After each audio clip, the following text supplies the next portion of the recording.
And are we recording? Yes, we are. We're good. Okay. Our topic today is implicit differentiation, or differentiating implicit functions, Unit 3.7. Let's take a look at some homework questions. Okay, so 3.7. Now, you have multiples of 5, so let's do something like that. How about, let's start with number 1. Here's an implicitly defined function. What does that mean? It's not defined as y alone on one side equals a function in x on the other side. Sometimes you can, sometimes you can't. Let's say you can't. But can you still get the derivative, the slopes of the tangent lines along that curve? Whether it's a function or not. This is not a function, by the way. It's a circle of radius. Well, that's x squared plus y squared equals r squared. So rad 7 is the radius squared, so the square root of rad 7 is the radius. Isn't that weird? But that's what it is. It's a fourth root. It's rad. Rad 7, yeah. Okay, but that's not the question. The question is, can you find some kind of an expression that tells you the slope of the tangent line anywhere along this curve, even though I don't have y alone as a function in x like we're used to?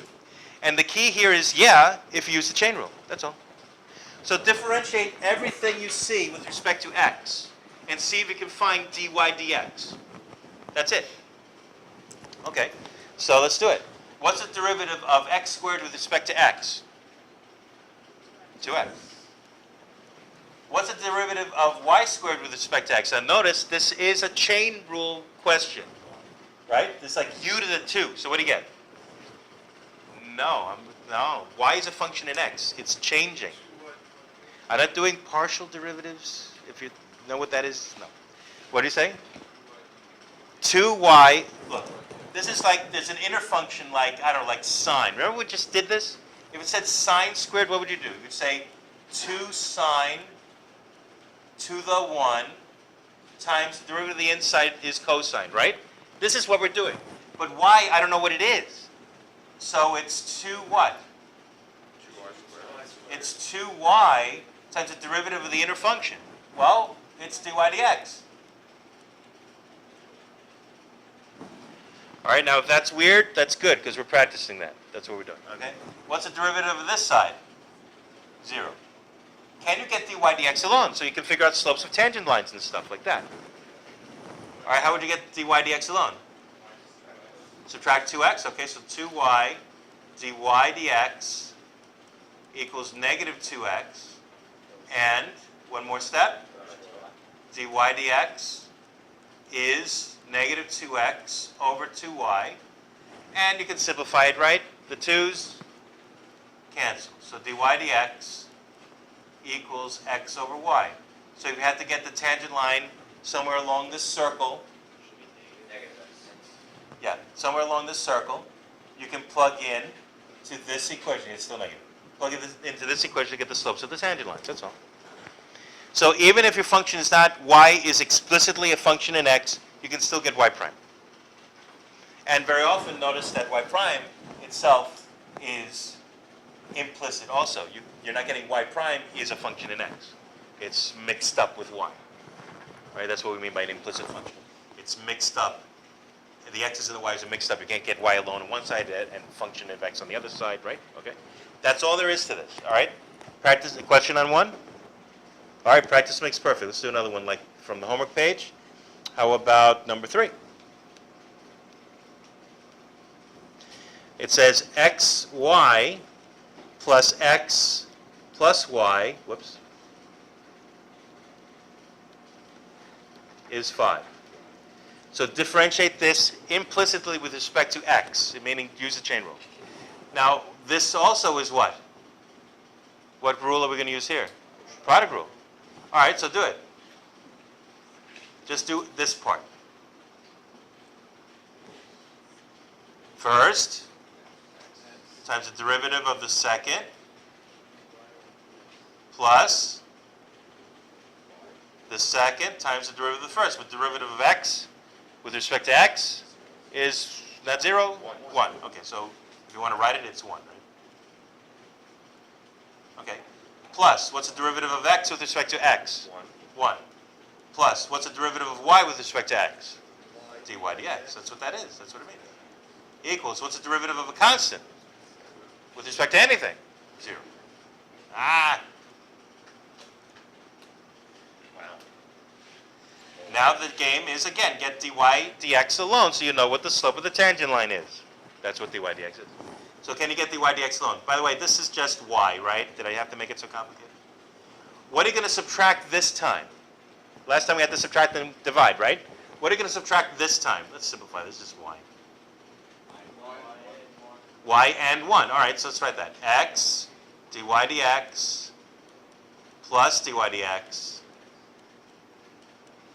is equal to negative y and negative 1. Okay. Can you do something more to get dy dx alone?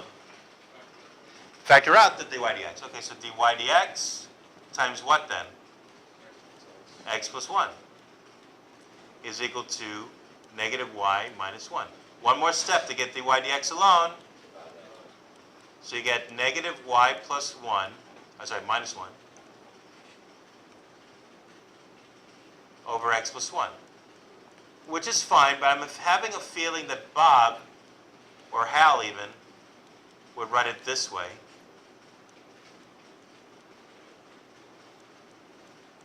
Is that the same thing? Right, if I have a negative in front, that means negative 1 times. I could do negative 1 times the whole thing. I could do negative 1 times the numerator and get that. I could do negative 1 times the denominator and get something else, but they're all equivalent. You could leave it like this if you want. You might see it written this way in Bob, back of the book. Yeah.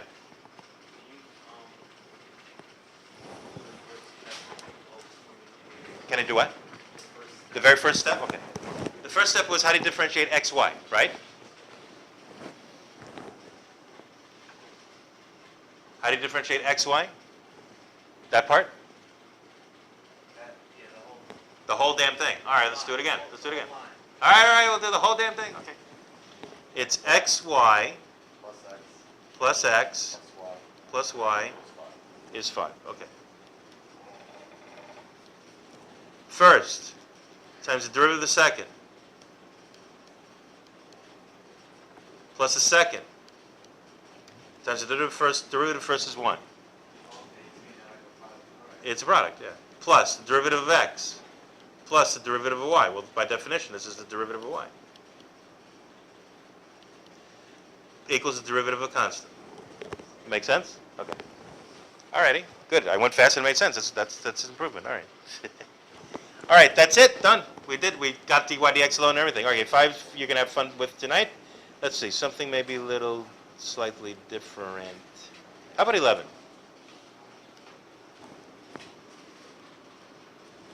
(11) says that x ln y plus y cubed is equal to ln x. And this really is an implicit function. I don't know how the heck you would get y alone equals a function of x from here. Some of the previous examples, I think there is a way to get y alone, but this one, ugh. So there really is no other way to get the derivative here other than implicit differentiation, differentiating this implicit function with respect to x using the chain rule. So let's do it. Now, how would you differentiate this piece? That's a product, right? Now remember, you know the derivative of ln, you know the derivative of powers, right? So that's not going to be a problem, right? Is it? Okay. So what should I write? No, I do it in a specific order so I don't confuse everybody. First times the derivative of the second. Now what's the derivative of ln u? 1 over u du dx. But it's y. Right? The inner function is y. This is like ln x plug in y. So the derivative of the outer function is 1 over stuff. Compose it with the inner stuff times the derivative of the inner stuff. Right? Chain rule. All right, so first times the derivative of the second plus the second times the derivative of the first. The derivative of the first would be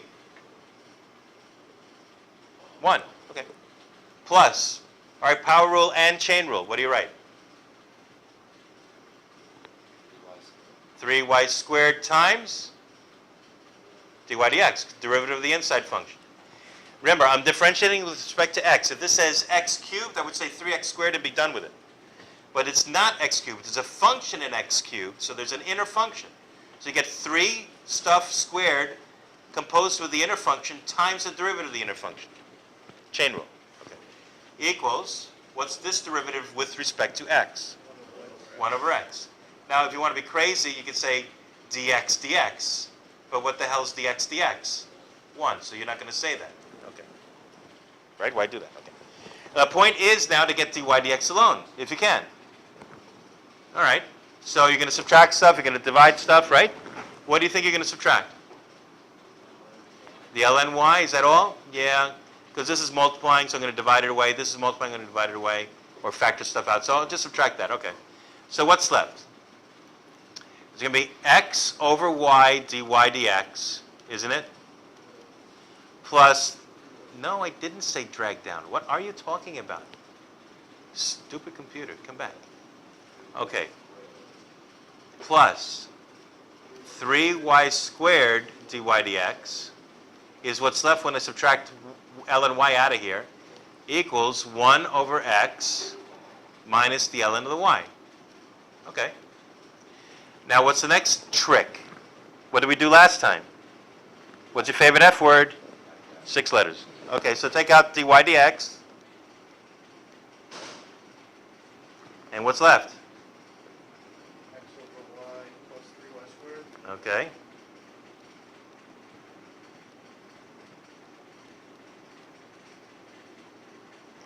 And one step is left. dy dx, how do you get it along? Divide by this into this. Okay, so this is the numerator, and this is the denominator. Notice, by the way, what you're getting. You're getting a differential equation. Eventually, we're going to solve, in chapters 5 and 6, we're going to solve differential equations like this. What function y has this derivative?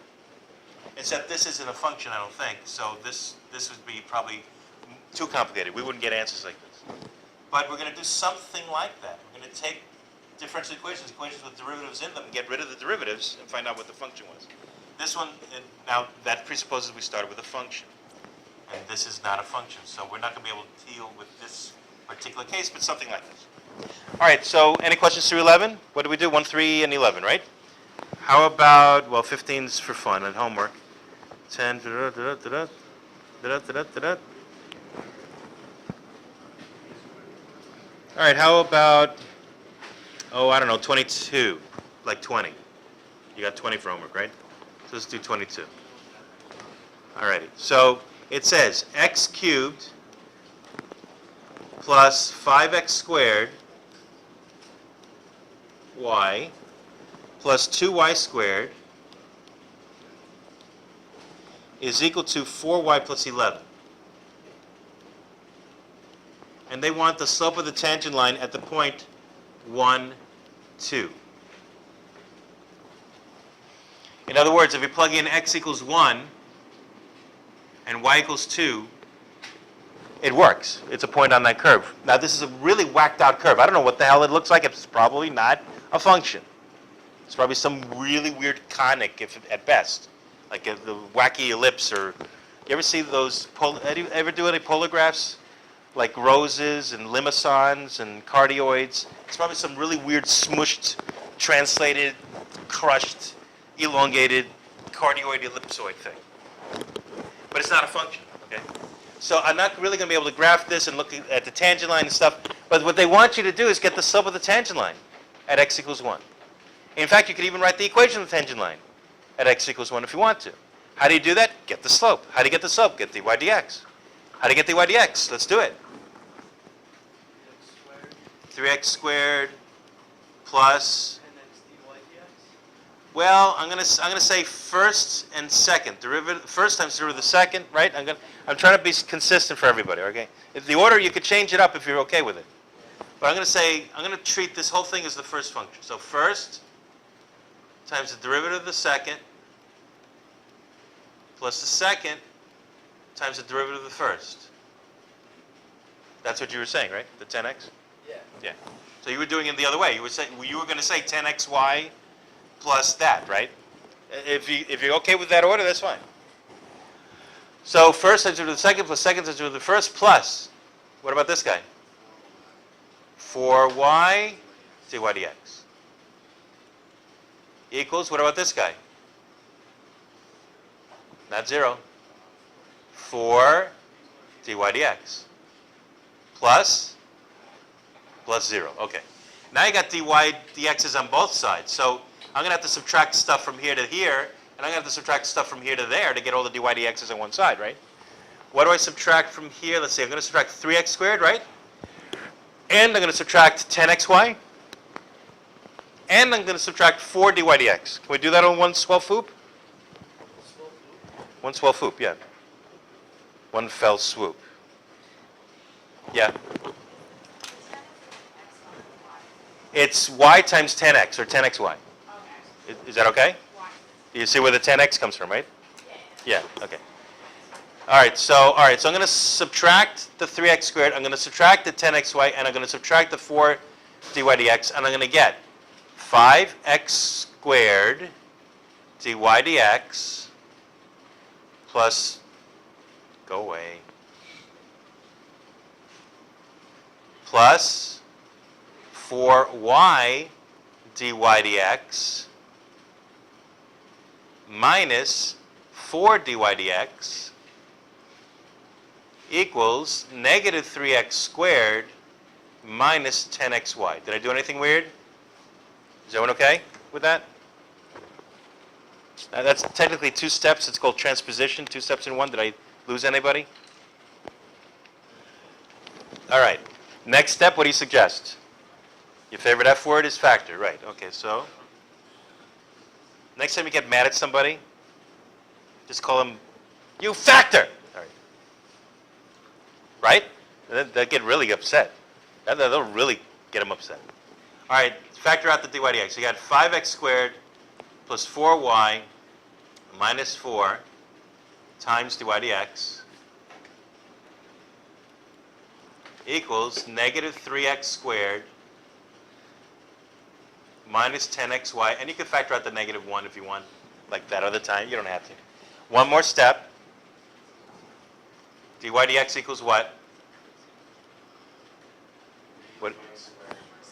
Negative 3x squared minus 10xy over all of that. 5x squared plus 4y minus 4. Now, that's not the question. I mean, that's not the answer to the question. This question was different. They said, can you give me the slope of the tangent line at the point 1, 2 along that curve? The point 1, 2 is on that curve, apparently. Can you give me the slope of the tangent line there? In fact, can you give me the tangent line equation? Plug in 1, 2 there. Right, exactly. So they did some work for you. They said when x is 1, y is 2. They didn't have to do that. They could have just said where x equals 1. Then you go up here, you plug in x equals 1 wherever you see x, and then you have to solve for y. And y is 2, and y might be something else because it's a quadratic in y, but whatever. So plug in those numbers and see what the slope is. What is dy dx evaluated at the point 1, 2? It's going to be negative 3 times 1 squared minus 10 times 1 times 2. Okay? You know what I'm doing? Okay. Just substitution. All right. Over 5 times 1 squared plus 4 times 2 minus 4. All right. And just work that out. 1 squared is 1 times negative 3 is negative 3. This is 20, so you have negative 3 minus 20 is negative 23. Over 1 squared is 1 times 5 is 5. 2 times 4 is 8. Minus 4 is 4. 5 and 4 is 9. That's the slope of the tangent line at that point. Could you now give me the equation of that tangent line at the point 1, 2? Y minus 2 equals negative 23 ninths. That didn't happen.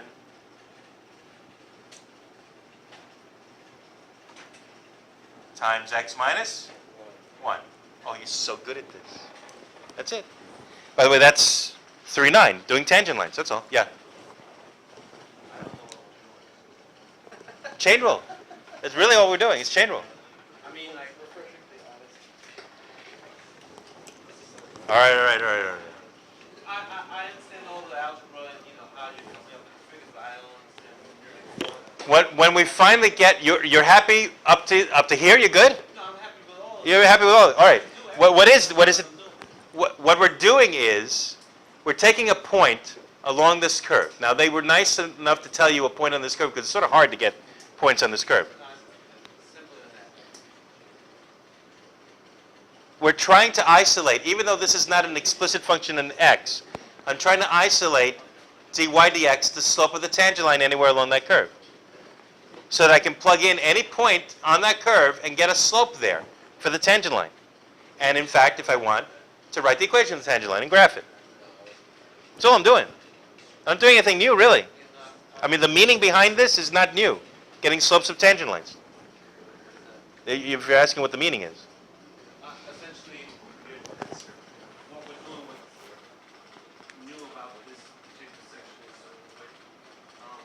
is finding derivatives of functions where x and y Are all mixed together. You can't get them separated. Yeah, those are called implicit functions. That's what we're doing, yeah. Yeah. And then what we're going to do with that later on in the next few chapters, using those derivatives and interpreting them as rates of change, we're going to get to that stuff. So we're differentiating with respect to x, we're treating y like some u function. Y is a function in x. Y is like the inner function in the chain rule. We isolate. That's Okay, good. Okay. Anybody else stuck? All righty. All right, so just practice. Let's see, what would be good here?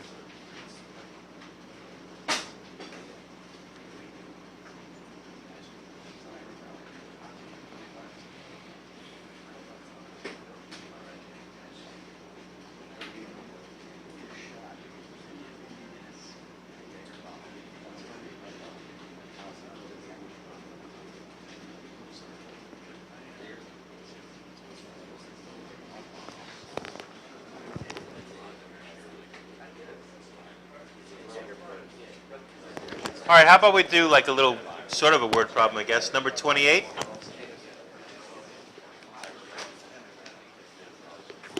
All right, take a look at 28. Next page.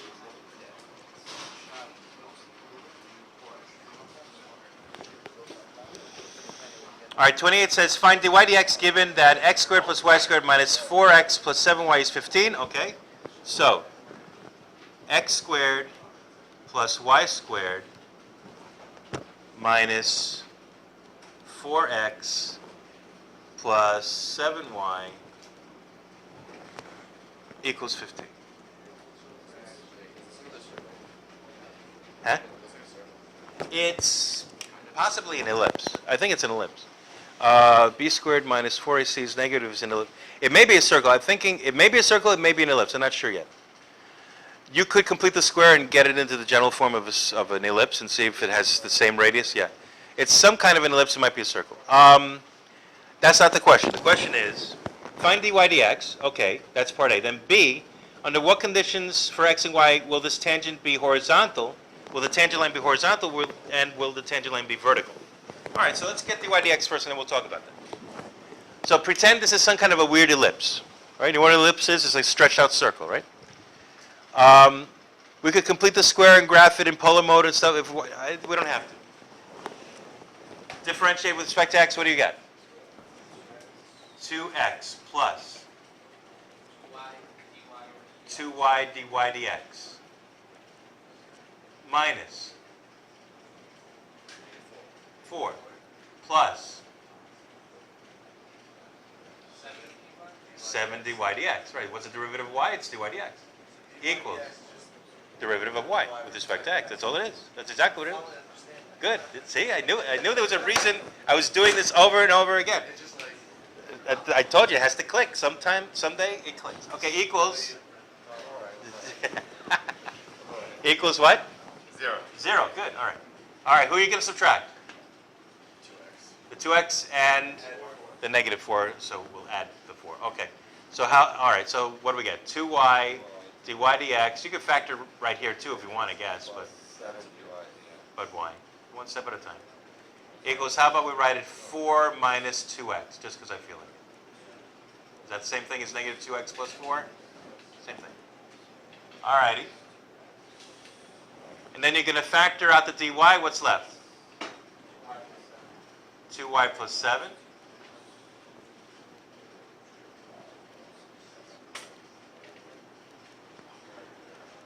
And then what? I mean divide, yeah.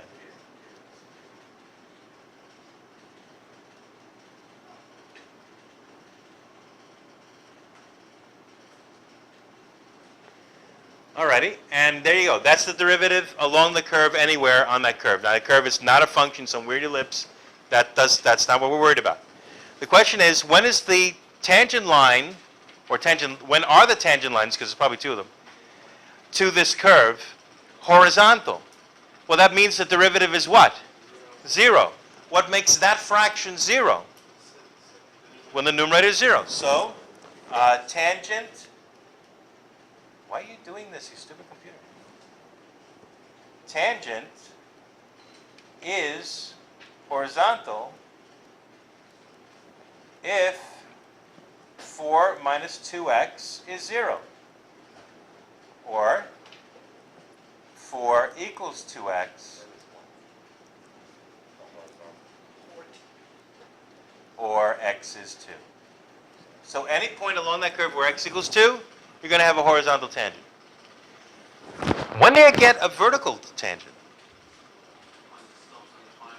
When you have a vertical tangent line, that means the slope is undefined. That means your delta y is something, but your delta x is 0. That means the denominator is 0. All right. So, therefore, the tangent line is vertical if 2y plus 7 equals 0. Or 2y is negative 7, or y is negative 7 halves. So any point along that curve where y is negative 7 halves, you're going to have a vertical tangent line. And that sort of sandwiches in the graph, because if you know it's elliptical, there's a point beyond which there are no x values used, right? That's a vertical tangent. Can you think of an ellipse? Where would the vertical tangents be? On the edges, on the horizontal edges. And where would the horizontal tangents be? On the vertical edges. Sort of giving you a window how big the ellipse is. Right. So wherever x is 2 actually gives you 2 y values. If you solve the original equation at x equals 2, you're going to get 2 y values. And when y is negative 7, you're going to get 2 x values, 2 points, 2 different points with 2 different x values, the same y value. And so that sort of gives you how big the ellipse is, so you could actually graph it this way. This is a way of graphing conic sections which are hard to graph, or implicit functions that are hard to graph. Could we actually do that? If x is 2, can't you find what y is? If y is negative 7 halves, can't you find what x is? You could actually do this. Why don't we? Let's do so. This would be like part C. They didn't give you a part C? Okay. I'm giving you a part C, okay? So the original equation was x squared plus y squared minus 4x plus 7y is 15. So in the case that x is 2, I'm going to plug that in and find out what y is. 2 squared plus y squared minus 4 times 2 plus 7y is 15. And I'm going to get a quadratic equation in y, so I'm probably going to get 2 different values of y.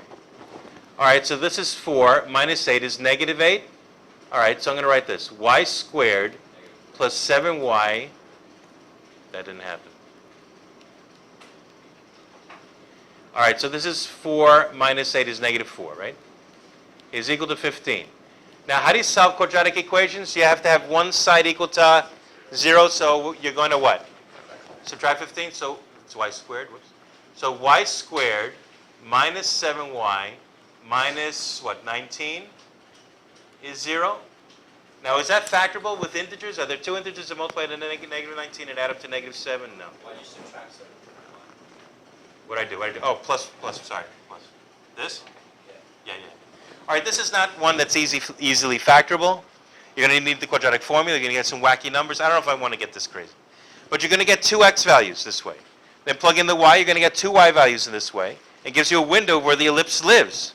It gives you the semi-major axis, semi-minor axis, basically. It's the foci or the center, right? I'm not going to belabor this. This one's going to take forever to do that. Okay, so see how you use it. This is why this is important. This is useful. You have a question like that for number 30. Okay, good. Blah, blah, blah. Blah, blah, blah. All right, you know what? I'm going to stop the recording here because it has to render, but I'm not done. Don't go away. Okay, YouTube, you get a short recording today. Bye-bye.